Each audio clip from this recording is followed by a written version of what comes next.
Vikram, cyan Vikram ఎంత popular star అనేది మనం అపరిచితుడిలో చూసినాము, శివపుత్రుడిలో చూసినాము. ఏ సినిమా చూసినా ఒక వైవిధ్యభరితమైనటువంటి నటుడు. అంటే నాకేమనిపిస్తున్నది అంటే విక్రమ్‌కి కూడా బహుశా ఆ సినిమా స్టోరీ అర్థమై ఉండదు.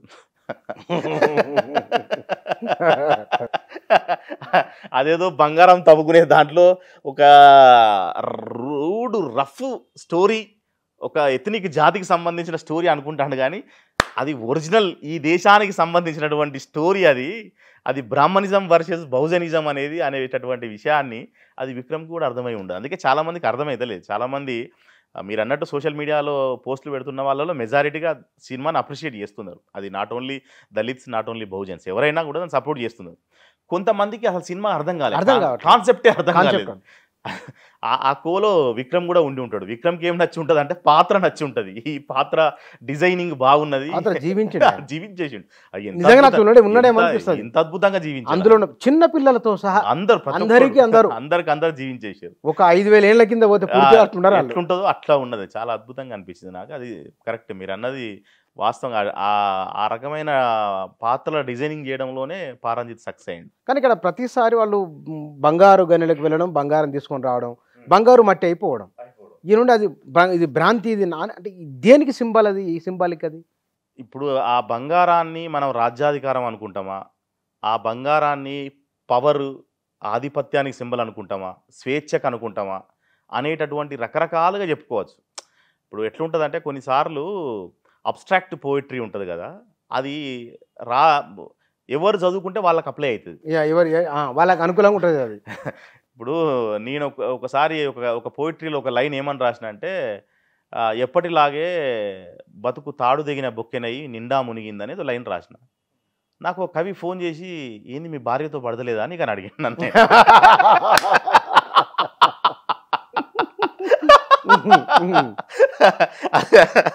అంటే ఆయనకు అట్లా అర్థమైంది.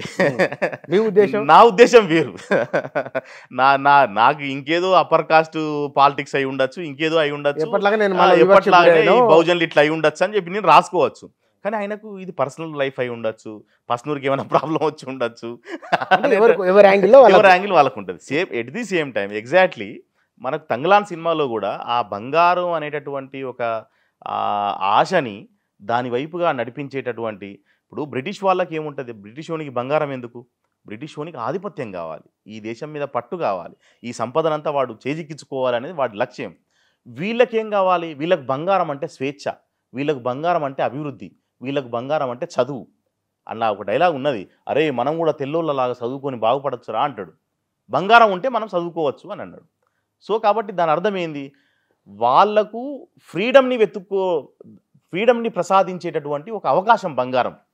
కాబట్టి ఎవరి కోణంలో వాళ్ళకు బంగారానికి సంబంధించి, ఇప్పుడు బ్రిటిష్ వాడికి ఆల్రెడీ ఇండియా మీద ఒక పట్టు ఉన్నది. 1850 ఆ టైంలో వీళ్ళు ఆల్రెడీ ఇక్కడ పాలిస్తున్నారు. వాళ్ళు పాలించేటోడికి బంగారం కావాలంటే రాజుల దగ్గరనే బొచ్చడు ఉన్నది. బొచ్చడు రాజ్యాలని యుద్ధం చేసి గెలిచి వాడు పడవలలో నౌకా షిప్లలో తరలించుకోపోవచ్చు బ్రిటన్కి, పెద్ద విషయం కాదు. అయినా సరే వాడు తవ్వి చూపించడానికి కారణం ఏంటంటే దట్ ఈస్ సింబాలిజం. వాడు ఈ దేశం మీద పట్టు సాధించడానికి చేస్తున్నటువంటి ఒక కృషి, అది ఇక్కడ ఉండేటటువంటి మూలవాసుల్నే కలుపుకొని చేస్తున్నటువంటి ఒక అదే అనేది అర్థమైంది. అంటే ఒక మిత్ అనేది లేకుండా కథ ముందుకు పోదు.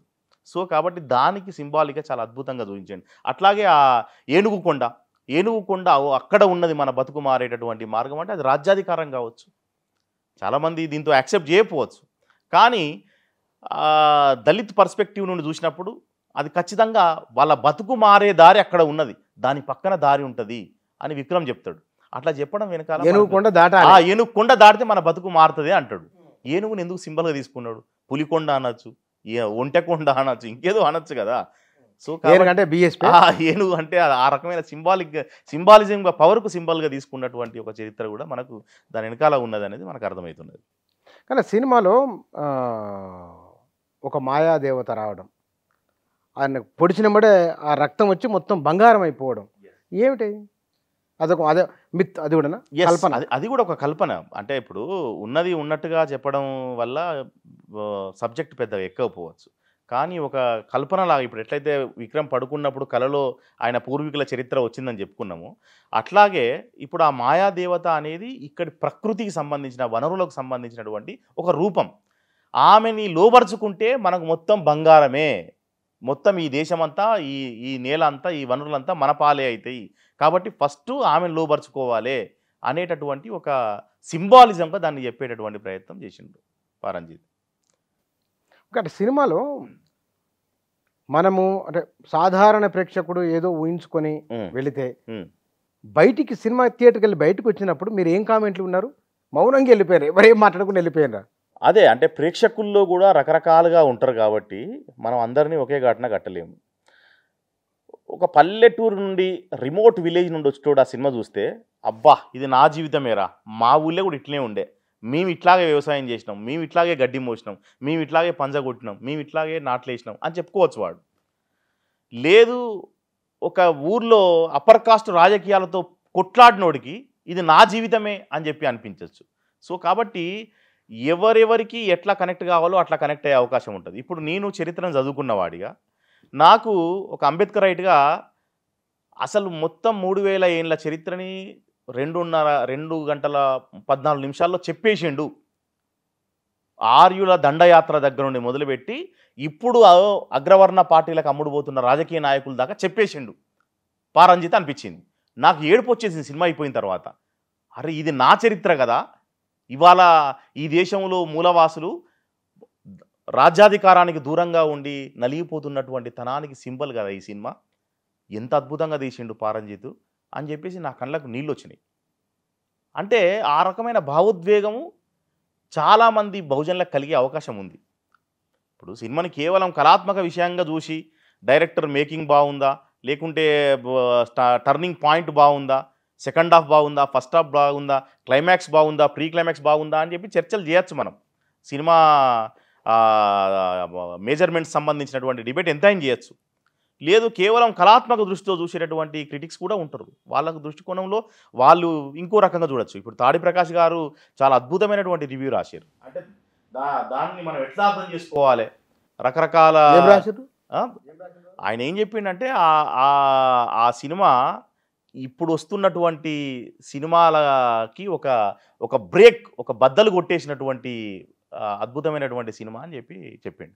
అంటే తంగలాన్ అనేది దాన్ని అట్లా అర్థం చేసుకోవాలని చెప్పిండు. సో చాలామంది అట్లా క్రిటిక్స్ కూడా దాన్ని బాగుందని. గ్రీన్ మ్యాట్ సినిమాలో సూపర్ అసలు సినిమా అసలు ఎస్ ఈ మధ్య గ్రీన్ మ్యాట్లే కదా, అంతే కదా, అంత మొత్తం గ్రీన్ మ్యాట్లలోనే గ్రాఫిక్స్లోనే ఏఐలోనే చేస్తున్నారు. కానీ అసలు ఒరిజినల్గా చరిత్రని ప్రేక్షకుడికి అందించి వాడిని ఎడ్యుకేట్ చేయాల్సినటువంటి అవసరం ఉంది అని అనుకున్నప్పుడు నాకేమనిపిస్తున్నదంటే అసలు ఈ సినిమాను ఊరూరా వేసేయాలి, ఊరూరా వేసేసి అసలు ఎట్లా మోసపోయినాం మనం. ఇప్పుడు అంబేద్కర్ రైట్లు చాలామంది ఊళ్ళల్లో ఉపన్యాసాలలో వేదికల మీద రకరకాలుగా చెప్తున్నారు.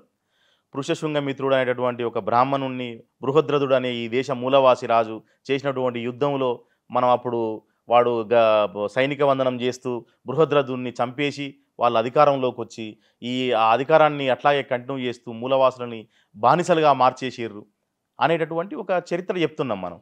ఆ చరిత్ర అంతా అర్థమయ్యి ఇక్కడ ఉన్నటువంటి గ్రౌండ్లో ఉన్న జనాలు ఎడ్యుకేట్ కావడానికి ఎన్ని రోజులు పట్టాలి. కానీ నువ్వు ఇట్లాంటి ఒక సినిమా మీడియం ద్వారా చెప్పు, అది ఈజీగా అర్థమైపోతుంది. నాకు ఆ సినిమాలో అదే అనిపించింది. వాడు ఆ రాజు ఒకడు కత్తి బహుకరిస్తాడు, నువ్వు ఇక చాలా గొప్ప పని చేసినావు, మాకు బంగారం సాధించి పెట్టినావు, నువ్వే సేనాధిపతిగా ఉండు అన్నాడు. నేను అనుకున్న అదే కత్తితో చంపిస్తారు కావచ్చు ఆ కాలబోధి అనేటటువంటి మూలవాసి వీరుడు ఎవడైతే ఉన్నాడో ఆ పోరాట యోధుని చంపేస్తాడు కావచ్చు అనుకున్నాం. సో అట్లాంటి చరిత్రకు సంబంధించినటువంటి విషయాలను ఇంటర్ప్రిట్ చేయడంలో పారంజిత్ బాగా సక్సెస్ అయ్యిండు. చెప్పండి. అదే సింబాలిక్గా చెప్పి జనాన్ని ఎడ్యుకేట్ చేయడము అనేటటువంటి దాన్ని, అంటే వాస్తవానికి ఒక పెద్ద క్లాసిక్ లాంటి ఒక నవలని మనం చదివినప్పుడు, చారిత్రాత్మకమైన ఒక నవలను చదివినప్పుడు ఎంతైతే థ్రిల్కి గురవుతామో ఈ సినిమా చూస్తున్నప్పుడు కూడా అట్లాంటి ఫీలింగే కలిగింది. అంటే ఒక ఎథనిక్ జాతి తన అస్తిత్వాన్ని కాపాడుకోవడం కోసం, తన భూమిని తాను దక్కించుకోవడం కోసం ఎన్ని రకాలైనటువంటి వివక్షలను ఎదుర్కొంటుంది. 2 రకాల శత్రువులు, ఒకవైపు బ్రిటిషోడు శత్రువే, ఇంకోవైపు స్థానికంగా ఉన్నటువంటి అగ్రవర్ణ దొరలు, భూస్వాములు, పటేన్లు శత్రువులే. సో అట్లాంటి ఒక జాగీర్దార్ వ్యవస్థకు వ్యతిరేకంగా పోరాడి ఎట్లా వాళ్ళు గెలుస్తారు అనేటటువంటి విషయాన్ని చాలా అద్భుతంగా చూపించాడు పారంజిత్.